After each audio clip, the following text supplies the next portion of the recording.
To fix if your software update install button grayed out on your iPhone. Sometimes it happens that you can't update your software.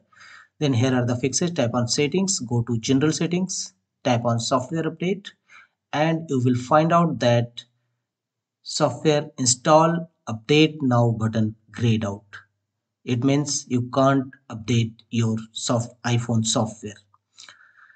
To fix this issue,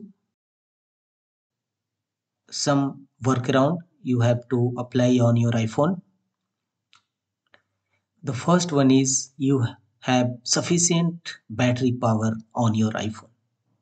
To install any updates, you have sufficient battery power, approx 50% of your battery available on your iPhone. So you make sure that your iPhone is fully charged. The another one is go to settings, general, and go to iPhone storage. And iPhone storage must be available for install any newly update on your iPhone. So you must ensure that sufficient storage is available on your iPhone to download or install any software updates.